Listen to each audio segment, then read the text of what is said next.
एक बार सभी मिठाइयों में आपस में झगड़ा शुरू हो जाता है। रसगुल्ला कहता है मैं सबसे मीठा हूं। लड्डू कहता है तुम नहीं, मैं सबसे मीठा हूं। उसकी बात सुनकर जलेबी कहती है नहीं, तुम सबसे ज्यादा मैं मीठी हूं और मेरे अंदर जो रस बहता रहता है उसकी वजह से मैं और ज्यादा मीठी लगती हूं।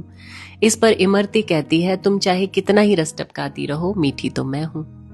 उनकी बात सुनकर लड्डू कहाँ चुप रहने वाला था। लड्डू बोला मैं तो भगवान का प्रिय हूं, मैं हमेशा उनके हाथ में रहता हूं। उनकी बातें सुनकर हलवा भी कहाँ चुप रहता। वो कहता है कि तुम बेशक भगवान के हाथ में रहते हो, लेकिन भगवान का भोग तो मुझसे ही चढ़ता है, इसलिए मैं सबसे मीठा हूं।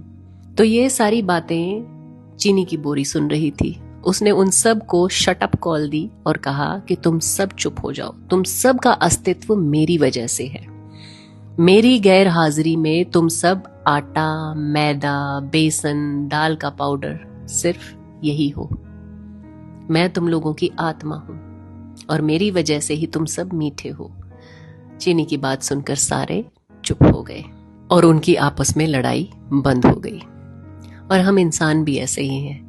किसी को बड़ी गाड़ी का गुमान है, किसी को बड़े घर का गुमान है, कोई अपनी जमीन जायदाद का घमंड करता है, कोई ऊंचे खानदान की दुहाई देता है। हर कोई एक दूसरे को इसी तरह से दबाना चाहता है। अरे भैया, झगड़ा किस बात का? इस क्षणभंगुर शरीर पर जो सिर्फ एक दिन माटी हो जाना है।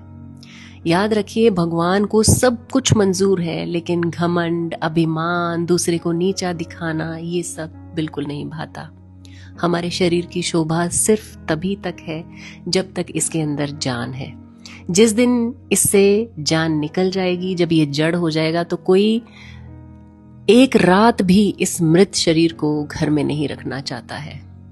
और हम इसी बात को पहचान नहीं पाते हैं कि एक दिन हम यहां से रवाना हो जाएंगे, फिर हमारा भी सारा प्रोग्राम दूसरे लोग ही बनाएंगे, मिट्टी में मिल जाएंगे, लेकिन फिर भी जीवन भर इस शरीर को संवारना सजाना छोड़ते नहीं हैं, अपनी इस अकड़ को तोड़ते नहीं हैं, दूसरों की मदद करने की सोचते नहीं हैं। और जाते जाते एक भीतरी और गहरी बात और सुनिए, जिस्म और रूह का क्या गजब रिश्ता है, जिंदगी भर साथ रहे मगर तारुफ ना हुआ। ये कैसा सफर है, कहाँ जा रहा हूँ मैं अपनी